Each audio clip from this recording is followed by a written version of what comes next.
Jumpa lagi scan bersama Bung Firdaus Ilyas. Iya, berjumpa lagi kita, Bung Meldi Rendra.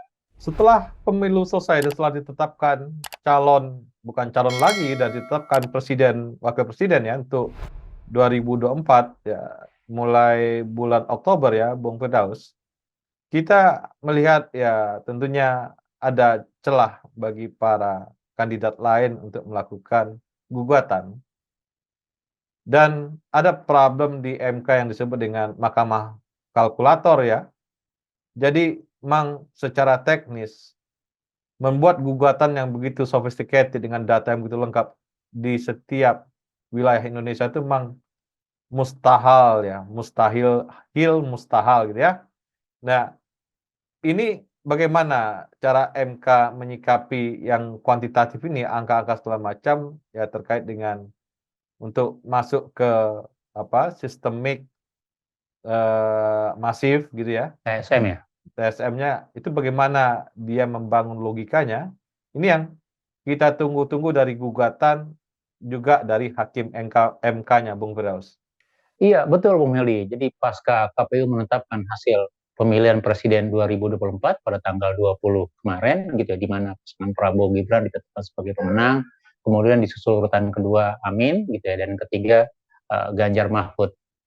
Nah, di dalam undang-undang pemilihan umum itu juga diberikan kesempatan bahwa selama 3 hari pasca penetapan pemenang oleh KPU, pasangan yang lain yang merasa tidak menerima hasil atau merasakan ada semacam indikasi penyimpangan atau sengketa, itu bisa mengajukan kepada MK, Mahkamah Konstitusi, untuk melakukan sengketa, PHPU namanya.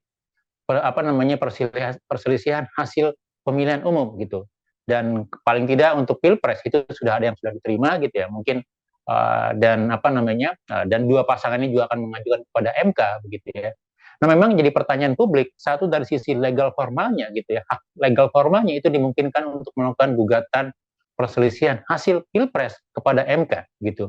Dan kalau kita ingat Bung Meldi, gitu, sejak 2000, pemilu 2004 sampai terakhir 2019 itu selalu sebelum ditetapkan dan diangkat menjadi presiden selalu ada sengketa di MK terkait hasil Pilpres Bung Meldi. Begitu juga untuk pemilu 2024 ini begitu. Nah, memang pertanyaan kita adalah apakah nanti dengan apa ya disparitas yang begitu jauh gitu ya, bahwa MK akan bisa memberikan pertimbangan. Satu pertanyaannya, apakah pertimbangan permohonan dari masing-masing penggugat pemohon begitu itu diterima memenuhi syarat-syarat untuk disidangkan atau tidak oleh MK begitu. Kemudian yang kedua gitu ya, apakah juga nanti MK akan memberikan semacam pertimbangan logika atau jurisprudensi yang berbeda dari yang selama ini, yang lebih mengedepankan kepada aspek kuantitatif, angka-angka, kalkulator begitu ya, mengingat misalnya selisihnya begitu jauh begitu, baik itu kalau kita kaitkan dengan pasangan satu gitu ya, Anies Muhaimin, ataupun juga apalagi dengan pasangan tiga gitu ya, Ganjar Mahfud gitu.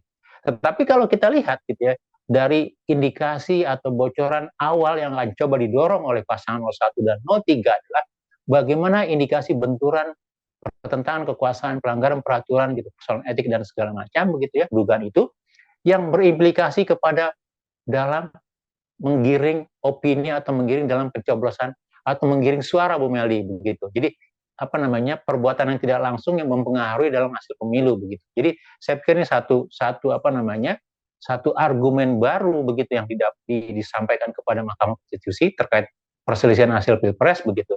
Dan yang kedua pertanyaannya, apakah nanti juga ada semacam pola baru atau apa ya, dasar yang lebih progresif dari hakim-hakim MK di dalam menentukan gugatan PHPU untuk Pilpres ini, sehingga memang dimungkinkan misalnya harapan atau petitum yang disampaikan oleh para pemohon 01 dan 03 itu menjadi pertimbangan hakim, Bung Meldi. Iya, ini sebenarnya kan kalau si tim hukumnya juga punya argumentasi, logika hukum yang kuat, Bung Firdaus, kita juga akan ngelihat nanti kan logika hukum yang dibangun ya, dikonstruksi sama tim hukum dari 1 dan 3 ini kalau kuat, itu satu sisi yang harus kita perhatikan. Di satu sisi lain kita juga menginginkan kecerdasan dari hakim MK-nya mengkonstruksi dari fakta-fakta atau analisis-analisis atau opini-opini yang ada, dia mengkonstruksi dengan argumen-argumen dalam keputusannya, Bung Firdaus, sehingga kecurangannya seperti apa segala macam itu menjadi catatan hakim MK gitu ya. Jadi kita harus bersikap, pertama, memang peluang untuk dimenangkan atau gugatan dikabulkan itu sangat susah. Tapi kalau gugatan itu dikonstruksi ada kesalahan-kesalahan dalam pemilihan dan diminta misalnya KPU lebih mem memperbaiki sistem mereka gitu ya, dari keputusan MK gitu ya. Nah, ini akan menjadi sebuah hal yang positif untuk pemilu ke depan. Kita melihat misalnya pemilu India yang begitu penduduknya banyak gitu ya. Bisa jarang sekali kita mendengar pemilu di India itu curang, Bung Firdaus. Nggak pernah kita dengar. Tapi ya kekerasan ada, tapi memang sebagai negara yang jagoan dalam IT, dia bisa membuat sebuah sistem yang baik sehingga sistem itu tidak bisa diotak-atik atau tidak bisa ada modus kecurangan di sistem itu. Saya kira kalau MK bisa mendorong ke KPU-nya, jadi KPU-nya dikasih beban, dikasih tugas untuk memperbaiki sistem, saya kira ini akan memberikan sebuah angin segar untuk keputusan hakim MK sendiri. Iya betul. Jadi satu sisi kalau Bung Meli ya, seperti yang Bung Meli sampaikan tadi gitu ya, di samping persoalan teknis yang dibahas tadi gitu, sebenarnya yang jadi persoalan para penggugat sekarang adalah proses sebelum itu Bung Meli. Jadi bukan dalam pelaksanaan atau perhitungannya atau si rekapnya begitu ya. Yang menjadi dasar mereka adalah ternyata di dalam awal proses, mulai dari proses persiapan, kemudian pencalonan, begitu juga penggunaan instrumen atau resource negara begitu ya. Ternyata ada dugaan indikasi-indikasi benturan kepentingan atau pelanggaran norma dan etika, bahkan aturan misalnya tentang undang-undang keuangan negara, APBN, ataupun juga misalnya kewenangan kementerian lembaga begitu. Sebenarnya ini yang menjadi dasar gitu. Dan kalau kita lihat dari logika ini sebenarnya banyak indikasi-indikasi itu yang mengatakan oh iya begitu. Dan paling tidak dari sisi hasil hukumnya begitu ya. Kan sudah ada keputusan MK, kemudian ada keputusan DKP misalnya, DKPP gitu ya, Dewan Kehormatan Penyelenggara Pemilu misalnya. Atau dalam indikasi lain misalnya terkait misalnya pengelolaan keuangan negara terkait bansos misalnya. Atau indikasi-indikasi pengerahan ASN, ketidaknetralan aparat negara begitu. Nah, dari konstruksi ini sebenarnya yang coba didorong gitu ya, terutama untuk pasangan 01 dan 03 adalah bagaimana misalnya melihat keabsahan pencalonan seorang wakil presiden Gibran di sana begitu. Makanya salah satu petitum mereka menginginkan misalnya tidak menerima pencalonan Gibran karena tadi misalnya berangkat dari keputusan yang melanggar atau indikasi yang penuh benturan kepentingan begitu ya, dan mungkin nanti evidennya atau buktinya adalah misalnya hasil putusan MK dan yang lain-lain begitu ya. Kemudian menuntut bisa dilakukan pemilu ulang begitu. Dan terakhir misalnya membatasi salah satunya misalnya kewenangan dari unsur negara atau pemerintahan terutama gitu, untuk melakukan intervensi atau benturan kepentingan baik itu presiden sendiri ataupun aparat penyelenggara, aparat hukum dan seterusnya begitu. Jadi sebenarnya kalau dari sisi logika ini sangat make sense gitu. Dan saya juga mengamini misalnya kenapa juga salah satu anggota dewan ya PBB misalnya Human Rights PBB mempertanyakan masalah netralitas di pemilu kita gitu walaupun agak jauh ke sana gitu. Tetapi yang menjadi pertaruhan adalah gitu ya di dalam sengketa Pilpres ini adalah apakah nanti MK juga akan mendefault apa yang sudah mereka katakan sebagai final dan binding gitu ya. Artinya putusan terakhir yang mengatakan terkait sengketa nomor 90 yang mengatakan pencalonan Gibran gitu itu sah gitu. Karena apa tadi? Karena MK sudah memberikan norma hukumnya begitu. Walaupun itu kita katakan melampaui kewenangan mereka begitu. Dan ini yang menurut saya juga menjadi pertimbangan menjadi melihat gitu ya. Apakah nanti akan ada aroma yang berbeda gitu. Ada semacam dasar logika hukum gitu ya, urutan-urutan hukum begitu ya. Sehingga aspek keadilan, asas pemilu itu tidak terpenuhi begitu. Jadi memang nanti akan lebih banyak kita lihat seberapa jauh gitu ya dari hakim MK yang ada gitu, untuk menafsirkan kira-kira logika hukum norma dasar undang-undang dasarnya gitu kemudian dikaitkan dengan proses pemilu 2024 Bung Eli gitu. Dan memang baru nanti bicara dari sisi teknisnya, perhitungannya dan segala macam begitu ya.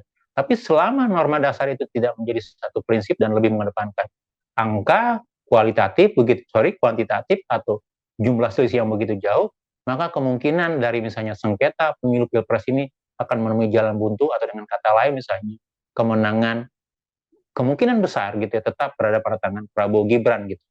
Itu mungkin tantangannya Bung Meli. Iya, jadi kita bicara sebelum pemilu nih, Bung Firdaus ya, ada kasus-kasus sebelum pemilu yang diindikasikan oleh penyelenggara negara. Saya kira ini juga MK bisa juga memberikan opini atau memberikan argumen-argumen di keputusannya tentang itu juga ya.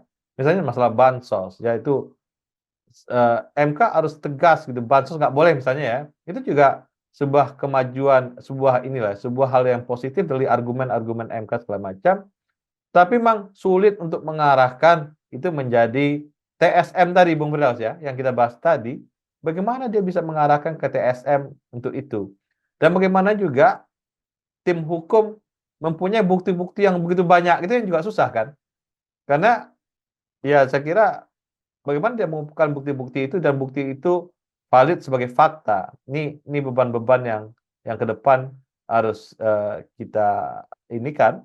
Dan kemudian juga ke depan saya kira undang-undang pemilu ini dirubah lebih detail Bung Firdaus, sehingga hal-hal yang selama ini menjadi indikasi-indikasi kecurangan sebelum pemilu apa pas pemilu itu memang dibikin detail lah untuk DPR ya, sehingga eh, sistem pemilu kita itu sistemnya memang nggak bisa diterobos baik oleh pejabat negara atau oleh siapapun karena sistemnya bisa mengunci dari independensi, transparansinya, dan akuntabilitasnya, Bung Firdaus. Iya betul. Jadi memang sekali lagi ini pertaruhan dalam melihat perspektif hukum Bu Meldi ya. Jadi apakah nanti juga misalnya dari yang dikatakan sebagai terstruktur sistematis dan masif TSM gitu, itu juga berimplikasi kepada perubahan suara. Nah, di dalam sisi logika hukum konvensional dalam sengketa pemilu pasti akan diarahkan ke sana begitu. Artinya kembali lagi apakah itu dengan misalnya dianggap misalnya oh ya misalnya dari MK itu perubahan suaranya berapa atau bansosnya berapa begitu. Dan dari perubahan suara itu kira-kira larinya kemana? Secara sederhana perhitungan sistematiknya misalnya mempengaruhi suara misalnya. Kalau memang terjadi minimal 20 juta suara Bu Meldi atau 16 juta lebih lah kalau kita bicara misalnya. Maka itu Prabowo tidak akan dapat sekitar kalau kita katakan misalnya suara Prabowo itu berkurang misalnya paling tidak antara 16 sampai 20 juta, maka Prabowo tidak akan dapat 50% lebih gitu ya. Nah, pertanyaan dari situ bergeser ke suara siapa? Anggaplah misalnya ke Amin atau ke Ganjar misalnya. Bagaimana justifikasinya? Saya ambil satu logika sederhana misalnya.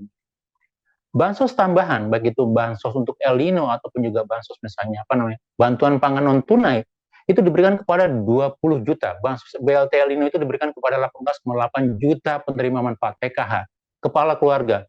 Dan itu kalau dihitung dari jumlah keluarganya Bu Meli, jadi dari 18 itu kurang lebih 75 juta individu. Nah, kalau kita hitung nanti jumlah individu itu misalnya memiliki paling tidak 60 juta. Kemudian bantuan pangan non tunai itu diberikan kepada 22 juta PKH keluarga. Itu berimplikasi kepada kurang lebih 85 juta individu. Artinya apa? Kalau kita bisa logikanya secara baik, dampak dari misalnya mempengaruhi lebih dari 70 atau 80 juta begitu ya. Dan itu bisa diimplikasikan sebagai bagian dari pengiringan bentuk opini misalnya, pengiringan misalnya program harus memilih program Jokowi dan itu direpresentasikan kepada Prabowo Gibran begitu ya. Maka dari itu misalnya tadi hanya 30% pemilihnya kemudian naik menjadi 50% begitu ya. Kalau dalam logika progresif kita bisa menerima itu begitu. Nah, apakah salah satu contoh saja yang sebagai TSM itu bisa dikembangkan lagi, kemudian terkait dengan misalnya benturan kepentingan, kemudian dari misalnya dari sisi administrasi tata negara, ketaatan peraturan perundang-undangan misalnya, terkait misalnya umur atau batasan calon presiden dan wakil presiden, begitu ya. Jika hakim MK bisa melihat beyond number, angka-angka perdapil misalnya, maka ini menurut saya bisa menjadi satu pertimbangan yang cukup kuat gitu. Artinya apa?